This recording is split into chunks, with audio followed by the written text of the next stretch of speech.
What up, my freaks? RuinusInsight here with part, I want to say 48 of my Total Warhammer 3 modded Kroq-Gar campaign.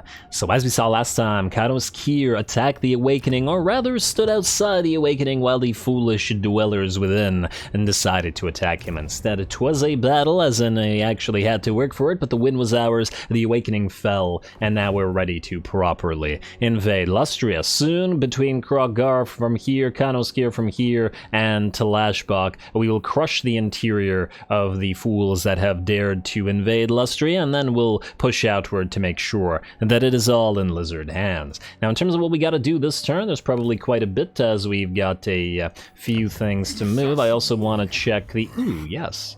Leader of his kind. Ooh, yes, yes. Definitely yes. We want a leader of his kind for Talabheim. And we most certainly do. Alright, Talabheim it is, leader of his kind, level he starts level 16, 20? That's okay. Still better than having him move all the way out from here. Actually, out of curiosity, what would he have started from here? 16 is still, okay, fair enough. Fair enough. Well, leader of his kind will join Talabheim soon, and he will get more powerful. Actually, speaking of joining Talabheim, Furak, away you go. Now there's no way that Talabheim falls. Even if these guys attack him with 2 full stacks, they're not breaking through the dinos. Just ain't happening. Oh, which is quite lovely. We do need a healing dino here, though. Or a couple of healing dinos, I should say. Now you, 1, 2, 3, 4. I was wondering whether we should go back, but you know what? Here's what we'll do. We'll send you down to this mysterious island to get whatever buff that is, or money, or whatever. And we'll grab that, and then we'll go. I'm just wondering where we're going to get the Reviv crystals. You know what? I think you're going to start building one, and maybe we'll have you transfer it to Talabheim. Actually, speaking of building stuff for Talabheim, you currently have 2 shielded Saurus warriors. So you need 2 more and then 3 more of these Saurus spears. And there we go. So once we have these guys up and running, and I'm just wondering whether we need any kind of additional dinos here, but I think we might be okay for now.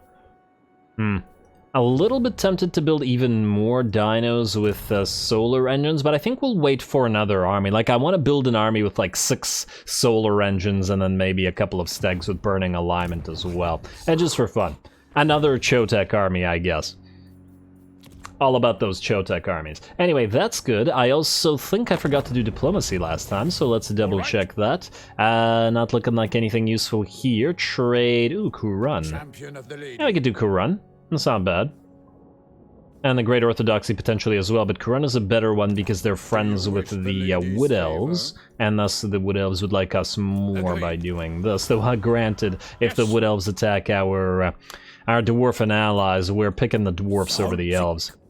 As well as anyone should. Anyway, Aberland goes to Pachwaks. Anything here interesting? No, doesn't look like it. Knights of Caledor still want that military agreement.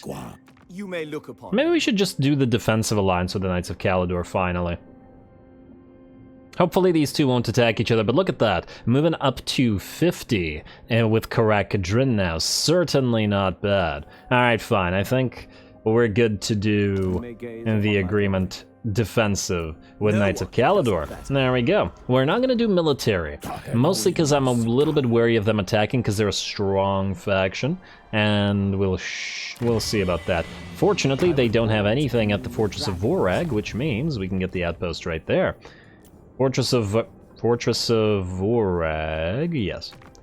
And, ooh, we do have Star Dragons available already. Dragon Princes if we want them, but I do prefer the horned ones anyway, in terms of our ability to buff them.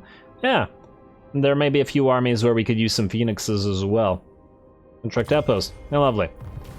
And I don't know whether that's all in terms of diplomacy, so let's keep looking. Trade agreement we can hold off for now, as I said. Minus 3.6 now. Wasn't it minus 2.4 last episode? I don't remember. A day is too long. My memory ain't that good. Oh well. Alright, well the rest of that looks good to me. Let's see what else we need to do. Kroq-Gar. You could either move to the Blood Swamps and then Shlan-Huapek, or you can move around to Talax or Talash and then back to Shlan-Huapek. I feel like the Awakening is unlikely to be taken. If we take Talash, or Talax, I have no idea, we would also delete this and delete... Spawn pools of the Braves, eh? Nah, delete it as well. Double check the Skinks, though. Yeah, nothing I care for. Yeah, you know what, let's go to Talax, because this will at least be the full province, and then we'll move around to Lanwapek afterwards. You can go this way. I can't tell, is this going to be attrition or not? This we're about to find out. Like so. And a little bit of attrition, but only for the dwarven units, which ain't a big deal. Though no healing here, alas. Oh well. We're gonna pop you into Astromancy. What if we go here? Ah, we heal there. Alright, it must have been a marsh or something like that. Well, that's perfect then. You can collect income for now, because your income is actually positive. And then lovely. Alrighty. Now, the rest of you are good. Let's see what else we have going for us. Isokris Mate, Kowal, Tic Tac. You, my friend, are heading out to Skavenblight, and we're going to pop you into March Stance. Yes, we're hurt, but not so hurt that we can't take it, and I think we can attack it next turn. At the same time, Chameleon is in March Stance here, and we'll be watching out for the Skaven stack that was over here, which is a pretty strong one. So we will have to deal with it. Kowal, nearly ready with his Dino army. Maybe not quite, but certainly getting closer. Hook the Arrogant, you have to go all the way to Sarto, or to Lustria. And I believe we were getting another hero up here, which is you. Slackjaw. Go up there, please. Alrighty. Everything's coming up lizards. Let's see, Paragial, yes, Hydroxy, our favorite slan. Let's send you here. And then we'll either attack Castle Drakenhof or Zufbar. Hopefully we can reach Zufbar before these guys do, but if we can't, we can't.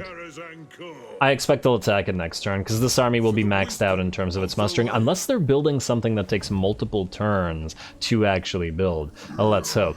Next up, GOR-ROK. You are going to go into Battle March, and you can reach Alberic, although whether he will run, I'm saying 98% chance he's going to run. He'll be too afraid to fight GOR-ROK. GOR-ROK, you can have stand your ground because you have Jungle Dominion for your Saurus, although I guess we could have gotten Soulbound for that, but these guys aren't going to stay in this army, they'll just be in a backup sport army. You, my Lord Schultep. I guess we start making you a fighter then. Kind of a little bit tempted to go Retinue Trainer just for a few of our armies. This is only when defending, this is when in foreign territory, so it would apply. But is it worth the points over this? I mean, it's not like we're trading this. 50 experience is really not that much. If you're stacking this with like a dozen units with that, then yeah, but otherwise, no. Alright, you know what, let's just go Blade Master. Probably not worth it. Skink Chief, you are a Skink Chief. Just in case you didn't know that. Let's get your Bottomless Quiver in and then on to Slippery after, though we will want We Are the Elite afterwards as well. GOR-ROK, attacky. Alberic will run. Alberic will not run. Alright, well, I'm an idiot, but I am proud of Alberic for not being a little wuss. Beautiful. This looks like a nice battle. There's a lot of very highly leveled knights. This is probably his main stack, isn't it? His original stack. I can't believe we haven't encountered it before. We've been fighting his faction for a while, but I guess he's been fighting the Awakened. Well, that's just fine by me. So here we go.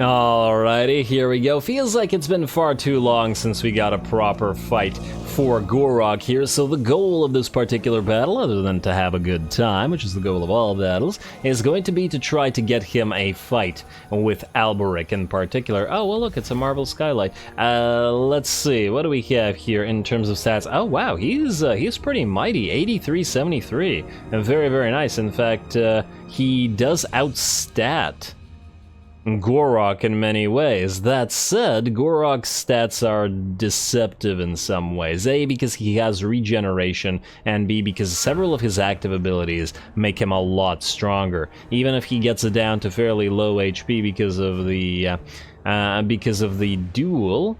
And ooh, 129 charge on Alberic as well, though GOR-ROK does admittedly hit harder. And he does have poison as well, which could help out. We should actually try to get GOR-ROK magical damage at some point. I hadn't realized that the Mace of Ulamog does not give him magical damage.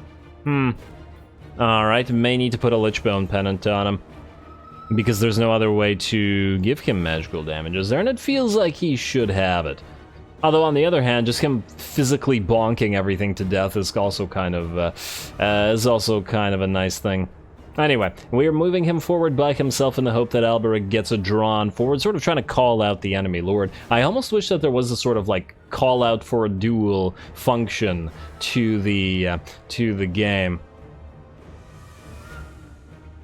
I do wonder how people would feel about the Three Kingdoms sort of system where the lords duel each other, and its implementation in Total Warhammer.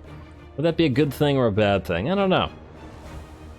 I mean, certainly some lords you really don't want dueling at certain times. Like, certain lords you probably want them just obliterating an enemy army rather than just wasting their time. Anyway, I digress. Because... Okay, yeah.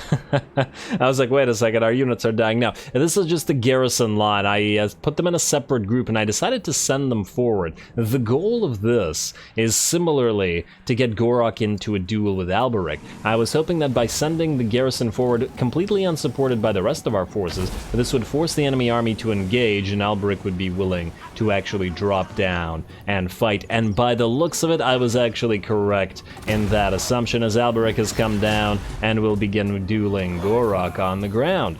Beautiful. Exactly what we wanted. Alright, you two, let's see what you can do. So, now, GOR-ROK has popped his defenses, popping his stats up to 180 armor, 105 on 05 melee attack and defense, so pretty darn strong. The Rokovitz also offers him a ton of physical resistance, though Alberic, unfortunately, does magical damage. Alberic has also popped off his own abilities, giving him 93 and 73 melee attack and defense, and 800 weapon strength, nearly rivaling that of GOR-ROK. Fairly interesting. Though I believe Alberic doesn't have any regeneration, which is going to be a problem for him. He does have... some decent amounts of physical resistance. Well, either way, you two continue fighting. It's Mace versus Trident here. A few shots from those Fire Leech Bolas as they fly by, though obviously that isn't going to do any damage to him, and it looks like he's actually going to run. Hey, you come back and fight GOR-ROK to death. Get back here.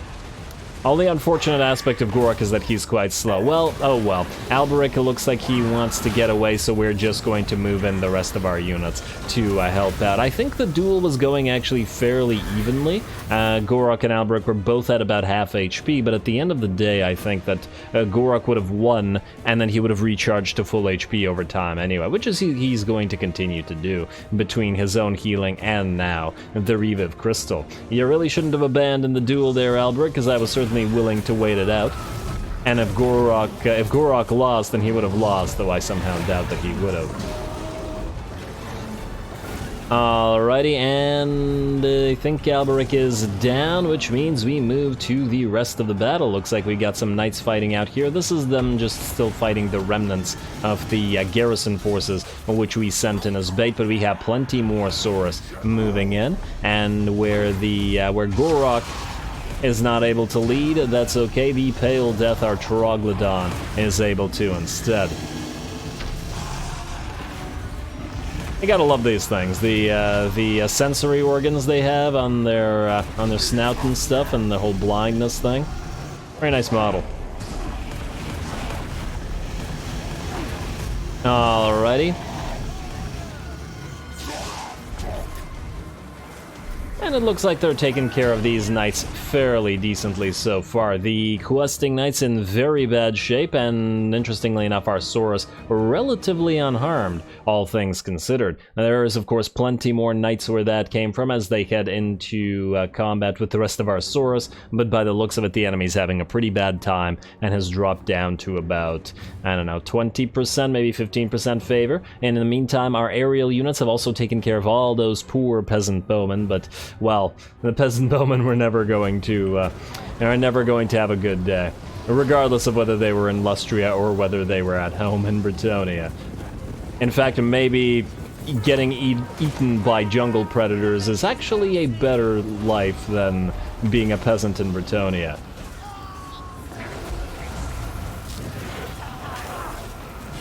Honestly, it feels like sometimes it doesn't... the lore maybe, or maybe just discussions just don't get across how evil Bretonians actually are to their peasants.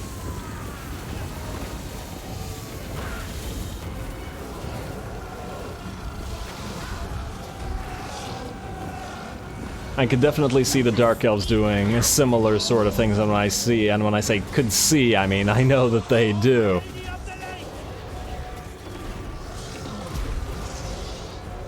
And this is their own citizenry, mind you, as in the Dark Elves treat the lowborn, their own lowborn citizens much better than Bretonians treat their own peasants, so I think that's saying something. Granted, the Dark Elves treat various slaves much worse. I mean, not much worse, but certainly worse.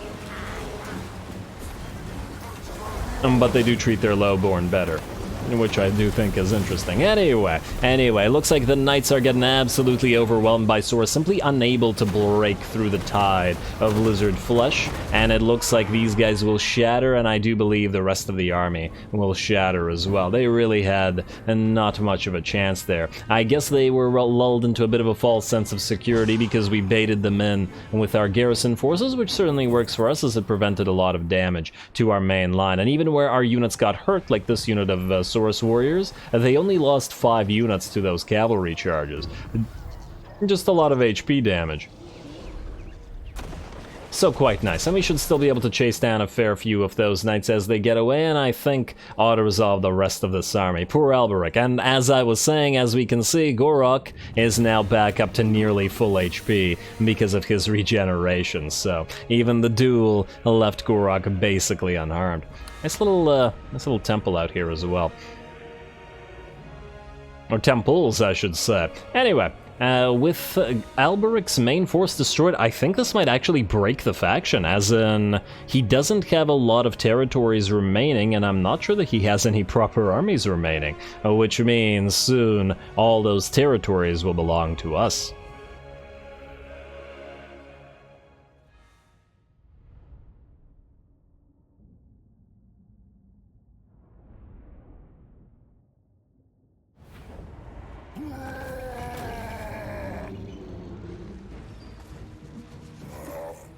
Well, alrighty, there we go. The battle wasn't all that difficult, I would say. Didn't get too much in the way of losses. One of our Fire Leech Bolas got heavily damaged by the war wagons, which are pretty fantastic at knocking them out of the sky, but other than that, really not much to worry about. Still, credit where it's due, absolutely, to Alberic for not running away. An honorable fight. And we even got a nice duel between him and GOR-ROK here. Dauntless for GOR-ROK. Administrator. Campaign movement range plus 10%. I like the sound of that. Cloak of Feathers. Ally mission successful. Do you have an administrator? You do. Alright, we'll have to put that on somebody else. Also, if you move into March stance... Yes, you would be able to catch up to this guy, so we'll go here. We'll have you go here. Auto-resolve this. And the rest of the army will be destroyed. Hopefully this doesn't hurt a bunch of our dinos, as the auto-resolve likes to do. Really? Really? Halved HP, halved HP. You gotta be... Game, why? Ah, it's so rude. Release captives. Especially against the battle that we just won. Anyway, you need to stay in friendly territory, which fortunately for now you are. I guess you can head to Zahutek next. Or to Bregan and then down to Zahutek. Doesn't really matter. Ooh, it's gonna take a while to get there.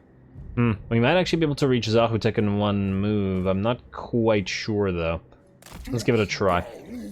Who knows? And Kylok, you have finally reached GOR-ROK, which means we have unit trading to do. So you're going to move here, and you are going to trade him the Basti, which obviously needs to be in this army, his second Source Scarvet, and I guess the Skink Priest for now. This is granted a somewhat temporary Skink Priest, but nonetheless. And then we'll take away 3 of the Fireleech Bolas, which are certainly very, very helpful here, don't get me wrong. But nonetheless. And they can move and support me, can trade them to another army, because at this point they have such high veterancy that I'm not really willing to let go. Also, you, by joining this army, have probably made it a decent bit cheaper, 4.7k. The Saurus themselves, though, not crazily expensive, and 54, 69, 78. Those are some nice stats, though I would like to get a few more. A little bit more armor. I'm probably going to put 4 Scarvets into GOR-ROK's army, as he is going to be our preeminent Saurus Lord. Yes. Look, he's also a preeminent defender, but, you know. I want his Sauruses maxed out, and I want relatively limited numbers of anything that isn't Saurus. In fact, we'll probably get 2 more Saurus in here. We'll want to replace these guys with shielded ones, and then maybe 2 more Dinos, and then maybe either an Oracle to heal, or possibly another Feral Trog. Or maybe 2 Feral Trogs. If we're going to keep the Pale Death here, I'll think about it. It really depends on how exactly we want to do it. I do like the buffs that they do give to the Saurus as well, though. Alrighty, well anyway. Let's see what else we got to do this time around. We got Tech Thieves to move, so steal some tech, would ya? Steal tech, try it at Xhotl or Xhotl. You... I get a failure. Okay, that's like 5 failures in a row, guys. Come on. Really? Why are you doing this to me? Why are you doing this to me? Alright, there was a thing here. Hero action success chance plus 10. Now, I was going to go for the Saurus sequence, but maybe we take this, as every single turn without additional research rate is actually not so great for us, so... And there's certainly a reason. And I was going to get another Skink Priest, but ooh, wait. You're a Skink Master... Wait, we want a... We don't, that's not what we want right now. Although... Nah, but you have Kroq-Gar Master, which is... it's better for you. Alright, fine. That hero is fine. You are to delete, right? You're just a humble guy? Yeah. Delete. You know what? Delete. Just so I don't forget. And that's so I can keep, so I don't keep hovering over him thinking, wait, do we keep this guy or not? Anyway, that is looking good to me, which means we can go to building, and then go to next turn. Kingdom of the Beasts. Temple of Skulls. Not worth the 8.5k regardless of the 10% increase, I think. And it's not like we're maxed out on oracles right now. Anyway, Xhotl, no. Temple Avenue of Gold. If we can manage to get the Caverns of Sotek next time, this will be buildable, but it ain't right now. Karakazgal and Kradtomen. If the rats are coming, perhaps it's time to build walls. Perhaps it is finally time. Alrighty, next up, Land of Assassins, and no good money here. We got... Ooh, Talako's ready for an upgrade. Oh my lord, that's expensive. We are going to wait for that one, though, because you are currently not reducing it at all. Because you're currently recruiting. Although I guess you don't need to be recruiting anymore, so we can swap this out to Alignment to Monuments. As the only thing that you still want to get are a couple of Kroq-Gars, which we're fine with. Alrighty, now this place was the Western Jungles, so we'll head to the Western Badlands. Next, Dragon Isles, you are... you're fine as you are for now. And now look at that lovely public order. Wait, why does this place have such good public order? I guess this was enough? It was sufficient, despite the plagues and stuff? Well, I guess the corruption's actually gone, so it doesn't matter. Alrighty, lovely. We do then... I was about to say want to get rid of this, but not really. Not until the plagues are gone. Fine by me. Verdanos, let's upgrade you because we want the money and the pterodon cages, or the exotic animals or whatever. Next up, Nagashazar. I still want to trade Desolation and a Gash from these guys, but it's not super important right now, so we'll hold off on it for now as well. You need Public Order and Defenses. I think we prioritize Defenses first and Public Order second. I think. We'll see. Either way, it sounds like this place is going to hold if somebody attacks it right now. Scrap Towers, Flayed Rock, you can actually be built up. I'm still not 100% sure as to whether we'll be keeping these, but we'll be keeping them for now. So if we're going to do that, we can do, like, Public Order and then Cheap Growth. And then let's do Public Order and Money. I don't want to invest too much in defenses or anything like that because there's a decent likelihood that we'll let the place go. Talashland, you're good as you are. It's still not making enough money, although... you know what, let's allow it to max out its Public Order and then we'll start collecting income. You are at -3, so it's not worth our time, and it's also not worth our time to upgrade you at the current time. Wallatal. Collect income is -2, but if we build the Public Order here... And with the amount of money that you can now collect, you're not so bad. Alright, we can invest in this place, and let's go for... Ooh, you know what, let's wait until we have Chakwa to upgrade anything that's expensive.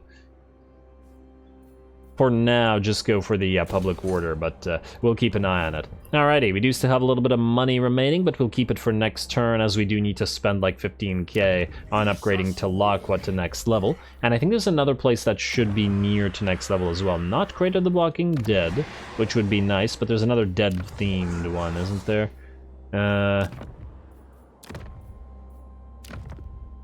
Land of the Dead, Khemri, alright, yeah, you got, well, actually yours isn't actually that expensive because we have that lovely stonemason's workshop here. Alright, well, we'll keep that as it is for now. Skip, skip, skip, and outpost available, skip, here not moved, skip, damage building, skip, and then let's end the turn. Where can we get attacked, if anywhere? Well, I'd like to see what's happening with Pyroxy. We might get attacked by the Skaven out here. Something could in theory happen here, though. I'm thinking not super likely. I guess let's find out. Here we go. Skaven, this is the ideal time for you to declare war on us. You will never get a better opportunity to fight several of our armies in March stance, so you should be doing it right now. Okay, for a second I thought that oracles were visible, but no, it's almost time. As soon as they're visible, we do a defensive alliance with you, Teclis. He's been waiting there for a while for it. Underway interception. Wait, I thought we weren't at war with these guys. Oh wait, no, this isn't, this is Clan Pestilence. Alright, and Talashbok. Underway interception. Man, if you had a healing crystal, then this would be very doable. Double Now, the piles of Skaven themselves are not super concerning. What is concerning is the Jezzails gunning down our dinos before we could do anything about them. You are also not on your Carnosaur. And that said, destroying this army would be a nice boon. But an underway. No, maybe we give it a try. Maybe we give it a try. Here we go.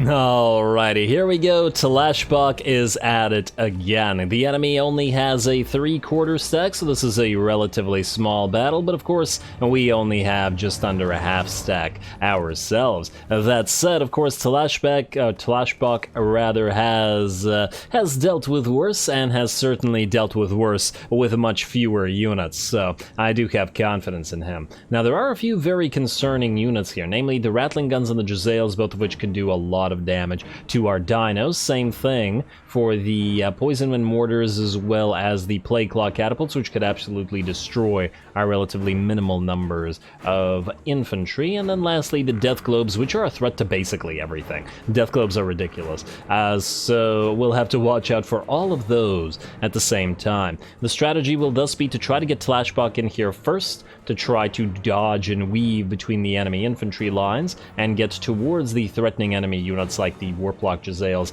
and Rattling Guns and prevent them from firing long enough for our dinos to head into the fray. Once the dinos are in the fray, of course, the enemy will not be nearly as threatening, even though it has Storm Vermin and Anointed Plague Monks, all of which will do decent amounts of damage. If they can't fire their specialists, their weapons teams, they will not achieve much. Anyway, just waiting for our dinos to make it a little bit closer, allow the Plague Claws to fire on the dinos, but not moving yet so close that the Jezzails start firing on them, or the Rattling Guns. Now that the Plague Claws are engaged with the other units, we're going to start sending the Skink cohorts forward, at the same time as Talashbach rushes forward as well, and tries to get to those range units. Here we go. He's on his mission.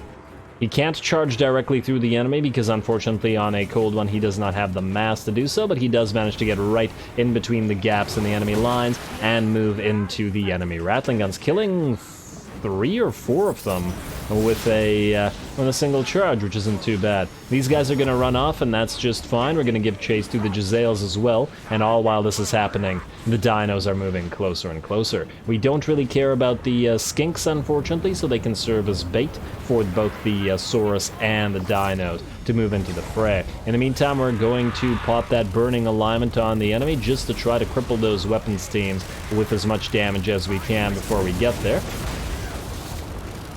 Urnon's Thunderbolt coming down as well, and here come the dinos to join the fray, but they will be running through the enemy army and towards, once again, those weapons teams. That said, it looks like the gambit has paid off and the dinos are in, and the weapons teams are thus pretty much useless. Lovely.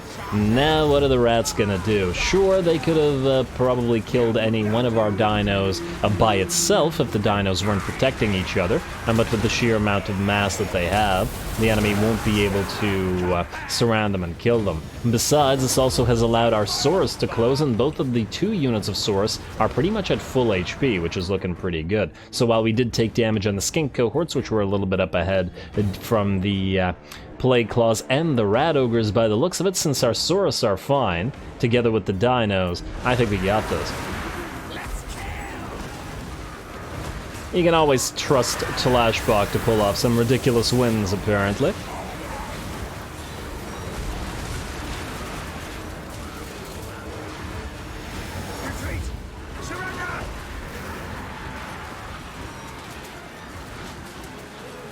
Ooh. Like a structure in the background with the waterfall there. Nice.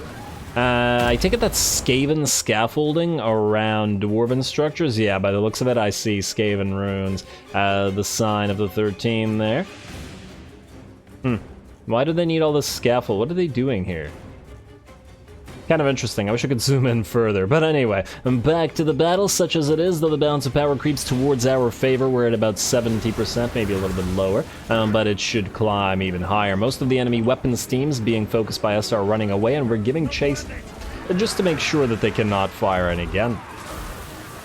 And it looks like that's being reasonably successful so far. It looks like most of the enemy melee units are running away as well. Of course, the Anointed Plague Monks will fight to the death, and being unbreakable as they are.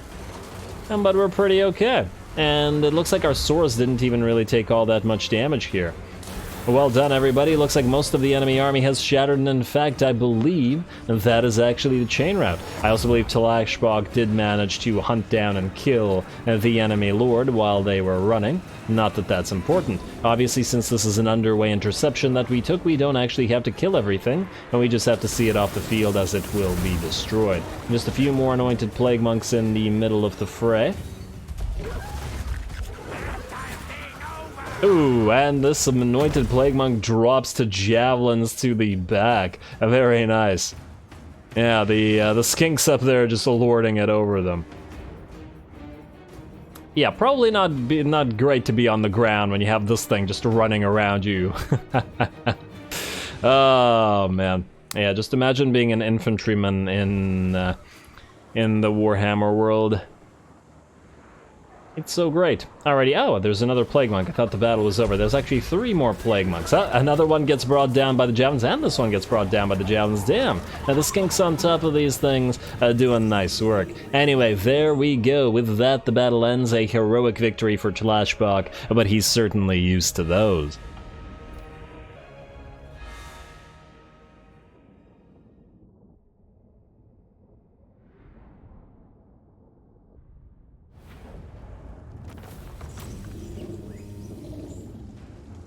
Alrighty, very nice, very nice. Scheif is finally destroyed, and we have revenge for the pools, the Emerald Pools, or whatever that place was called. Very nice. And Talabheim, obviously not content to just sit there, had to fight in the field. Let's take Ritual Purification for that little bit of extra cash.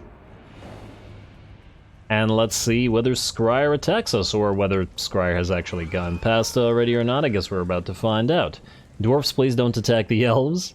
And just stay nice and friendly. Maybe we should, if I can get a military alliance going with the Knights of Caledor, perhaps it's time to do that and then declare war on a bunch of enemy factions. Once again, just to keep our allies weak but friendly. Alright, allies, it looks like these Skaven are not going to attack us. I can't tell what Orion did.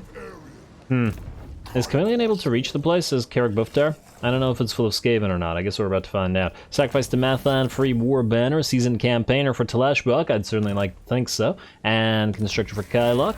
And there we go. The Blessed Carnosaur is available. We'll certainly build an army up around Carnosaurs.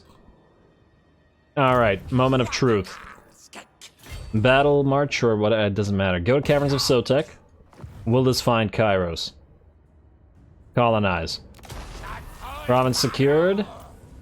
And no, it will not. Beautiful. Alright, well, he may come back since he's already come here, but this is a quite important find for us. You can be deleted for now. No, I guess we will need to quickly move somebody down here to defend the place. Also, I noticed that Temple Avenue of Gold does not have a defensive structure, but at least for now, it can get the alignment of monuments, after which we will get the Geomantic Spire. Beautiful. Anyway, with that, we're out of time, so before I call it, one last thing to check. Yes. Confederation is up with Xhotl. Yes. Immediate Confederation, please. Like so. And the place is ours. And Mazda Mundi is on the field to that. Well, isn't that just lovely as well? Alrighty, we've been waiting for this one for quite a while. I'm sure that we do have quite a bit of a... Ooh, he can also have the Star Chamber Guardians. Oh, too bad that he doesn't... Really, that's all you have in terms of Blessed Spawnings? Actually, out of curiosity, has he managed to... Yes, he has a 4th generation, only a 4th gen. Well, that's kind of awful, but still, nonetheless. We'll take a 4th gen. We'll take any Slan we can. Stock attribute for the Lord's Army, eh?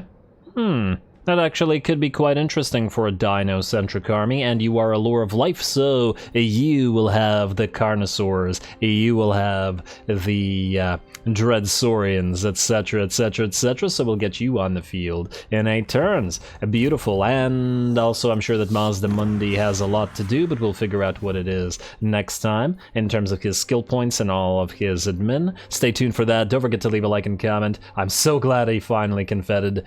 All glory to the algorithm. And thanks for watching.